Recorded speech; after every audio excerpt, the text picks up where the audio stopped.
लो जी अस्सलाम वालेकुम रहमतुल्लाह वबरकातुहू 16 अगस्त 2026 इतवार का दिन शाम का टाइम तो यह देखो गड्डियां का रश सामने तुहानू गुंबद नज़र आ रहे हैं जिन्हों के उत्ते गोल्ड का पानी फेरिया गया है।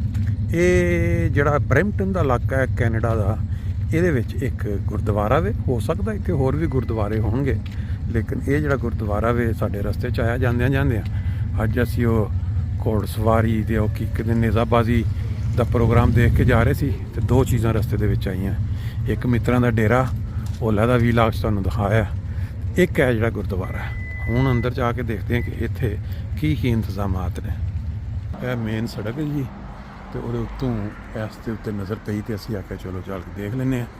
तो इन्हां दा 9954 नंबर है सड़क। हुण रोड का नाम की है ये हुण देखना पेगा, लेकिन यह है कि खूबसूरत एंट्री है। उसके बाद अंदर चल के एंटर होंगे सब तो जी पहली नज़र पैंदी इन्हां दा निज़ाम है जुत्तियां का कि बेहतरीन प्रॉपर तरीके नाल जुत्तियां ला के, और फिर बाद जगह एक एंट्रेंस इस पासे बनी है जेड़े बंदे ने भी एंटर होना उन्हें अपने सिर के उत्ते रुमाल बन के पहले थले चलने लंगर हाल देख के आने, फिर बाकी का सिस्टम तो चलते धोने का बेहतरीन सिस्टम ले रखे लंगर का बेहतरीन सिस्टम, बेहतरीन गुजारा, ऐसा ज़बरदस्त निज़ाम। इधर जो चीज़ें अपनी अपनी थाली लवो बर्तन लवो, इधर बह के फिर आराम के नाल खाना। देखो जी रस्ते दे विच उन्होंने की कुछ रखा, देखो जी क्या ज़बरदस्त किस्म का ब्यूफे लगा है, दाल शाल लगी वन सन्नी, तो दूजा अपना इस पास चावल लगे हैं, अगे पानी है, अगे फिर सारे लोग लगे बैठ के,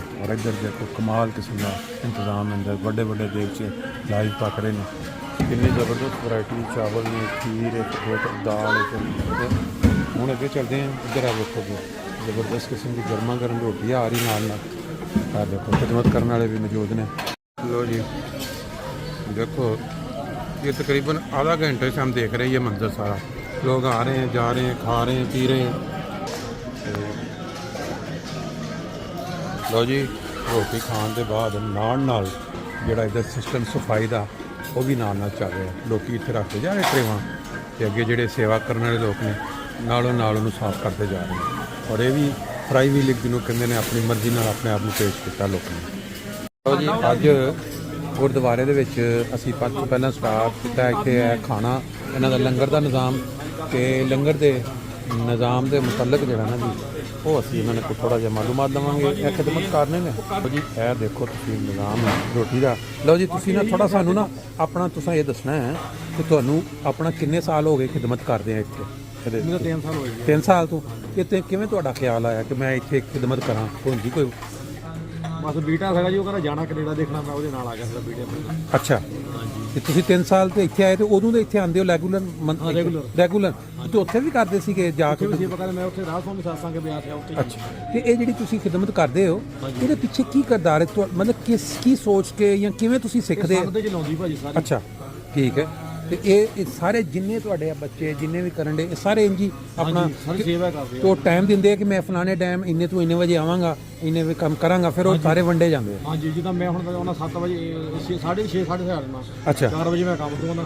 ਅੱਛਾ 11:30 ਆਪਣਾ ਨਹਾ ਧੋ ਕੇ 6:30 ਤੁਰ ਪੈਣਾ 6 ਵਜੇ। ਅੱਛਾ ਸਾਈਕਲ ਤੇ ਆਪਣਾ 2-3 ਘੰਟੇ ਲੱਗ ਜਾਂਦੇ ਆਪਣੇ। ਠੀਕ ਹੈ ਜੀ, ਤੇ ਤੁਹਾਨੂੰ ਇਹਦੇ ਨਾਲ ਦਿਲੀ ਖੁਸ਼ੀ ਪਹੁੰਚਦੀ ਹੈ? ਹਾਂਜੀ ਹਾਂਜੀ ਸਕੂਨ ਦਰਸ਼ਨ ਹੋ ਜਾਂਦੇ ਆ। ਅੱਛਾ ਪਿਆਰ ਵੱਧਦਾ, ਠੀਕ। ਕੰਮ ਕੁੰਮ ਦਾ ਮਿਲ ਜਾਂਦਾ, ਆਪਣੇ ਕੰਮ ਹੋ ਤੇ ਕਰਨ ਆਉਂਦੇ। ਅੱਛਾ ਤੁਸੀਂ ਮੈਨੂੰ ਕੋਈ ਦੱਸ ਰਹੇ ਸੀਗਾ ਜਿਵੇਂ ਇੱਕ ਬੰਦਾ ਹੁੰਦਾ ਉੱਥੇ ਥਾਲੀ ਲੈਂਦਾ ਹੈ ਉਹ ਲੈਂਦਾ ਫਿਰ ਉਹਦੇ ਬਾਅਦ ਜਾਂਦਾ ਦੁਬਾਰਾ ਜਾ ਕੇ ਤੇ ਉਹ ਚਾਹ ਲੈਣ ਵਾਸਤੇ ਪਹਿਲੇ ਹੱਥ ਧੋਣ ਜਾਏ ਫਿਰ ਇਹਦੇ 'ਚ ਕੀ ਖਾ ਪੀ ਕੇ ਜਿਹੜਾ ਹੱਥ ਲਿਬੜ ਜੂਠੇ ਹੱਥ ਨਾ, ਹਾਂ ਫਿਰ ਜਦੋਂ ਆਪਾਂ ਉਹਨੂੰ ਲਾਉਣੇ ਹਾਂ ਹਾਂ ਜੂਠ ਹੁੰਦੀ ਭਾਜੀ ਤਾਂ। ਅੱਛਾ ਇਸ ਵਾਸਤੇ ਫਿਰ ਕਹਿੰਦੇ ਕਿ ਸੋਚ ਮੈਂ ਰੱਖਦੇ ਆ ਚਾਹ ਲੈਣ ਵਾਸਤੇ ਵੀ ਖਾ ਹੱਥ ਲੈਣ ਦੇ, ਰੋਟੀ ਪਾਣੀ ਵੀ ਜੋ ਵੀ ਖਾਣਾ ਹਰ ਚੀਜ਼ ਕੋਈ ਖਾਧੀ ਹੱਥ ਧੋ ਕੇ ਦੁਬਾਰਾ ਫੇਰ ਲੈ ਜਾ ਕੇ ਅੱਛਾ ਉਹਦੇ ਬਾਹਰ ਲੱਗੀ ਉਹ ਆਪਣੇ ਹਾਂ ਮੈਂ ਵੇਖਿਆ ਬਿਲਕੁਲ ਵੇਖਿਆ। ਤੇ ਇੱਥੇ ਤੁਹਾਨੂੰ ਵਾਸਤੇ ਇੱਧਰ ਬਣਾਇਆ ਤੁਹਾਨੂੰ ਅੰਦਾਜ਼ਾ ਹੈਗਾ ਕਿ ਇੱਕ ਦਿਨ ਦੇ ਵਿੱਚ ਕਿੰਨੇ ਕੁ ਹਜ਼ਾਰ ਬੰਦਾ ਖਾਣਾ ਖਾ ਕੇ ਜਾਂਦਾ ਇੱਥੇ?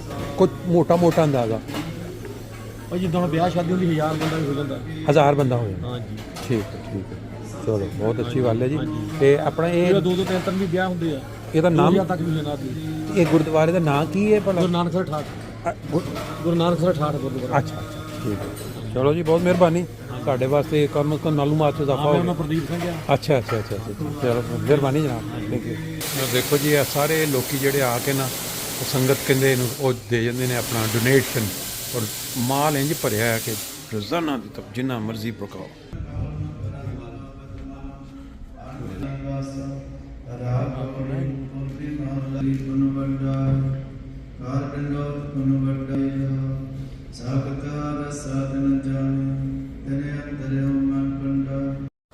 अस्सलाम वालेकुम वरहमतुल्लाहि वबरकातुहू।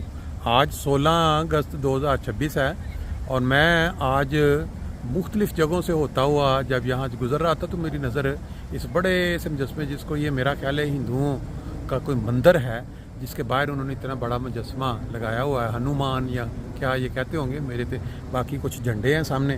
तो इसकी जो पीछे बिल्डिंग नज़र आ रही है ये बड़ी खूबसूरत है, ऊपर मुख्तलिफ़ रंग बदलती हुई लाइटें नज़र आ रही हैं और मेरा ख्याल है कि ये मंदिर है इनका।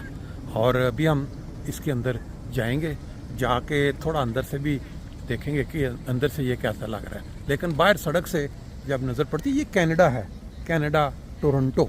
और यहाँ क्योंकि बहुत खुली खुली बिल्डिंग्स, बहुत बड़ी बड़ी इमारतें होती हैं और जगह इतनी खुली होती है कि जो मर्ज़ी जिसकी जो चाहत होती है उसके मुताबिक जो लोग हैं वो अपनी बिल्डिंग्स बना लेते हैं फंड्स इकट्ठा करके।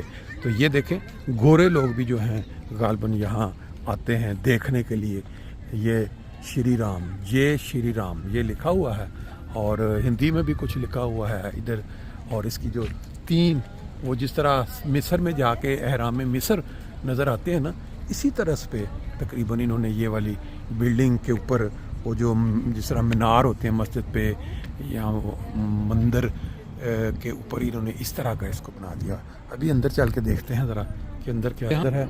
अभी जो लेडीज़ बाहर ड्यूटी दे रही हैं कह रही हैं कि नीचे जो है आपने पूरा ड्रेस जो पहना होना चाहिए, आपकी टांगें कवर होनी चाहिए। मंदिर के अंदर जाने के लिए ये नहीं है कि जिस लिबास में मर्ज़ी आप आ जाएँ।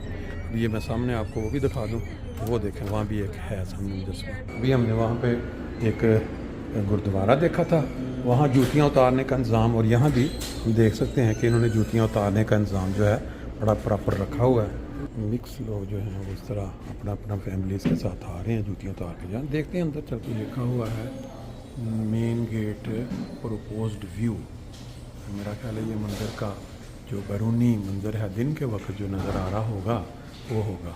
और फिर यह है हिंदी मंदिर, अब ये है मेरा दिन के वक्त इसका मंदिर। ये देखें इन्होंने जिस तरह चर्च में जाते हैं तो रखा होता है ना, इसी तरह यहाँ भी इन्होंने रखी है। तो यहाँ जो भी लोग अंदर दाखिल होते हैं आते ही वो अपना मज़हब के मुताबिक हाथ जोड़ के थोड़ा वो मेरा ख्याल शायद इबादत का ज़रिया। साइडों पे भी इन्होंने बड़ा खूबसूरत सा इसको बनाया हुआ है मंदिर। पर ये आपने चर्च वो देखा था गुरुद्वारा, अब आप देख रहे हैं मंदिर। थोड़ा करीब चल के भी देख लेते हैं। साइड पे कुछ तैयार लगा म्यूज़िकल योगा का। यहाँ फिर अभी आज इबादत नहीं है इसलिए ये ज़्यादा कोई लोग यहाँ नहीं हैं। और यहाँ फिर इन्होंने जो सामने उसको बड़ा ये माथा टेकने का या सजदा करने का जो तस्वर है, ये मज़हब इस्लाम की तरह हमें भी है उस जगह।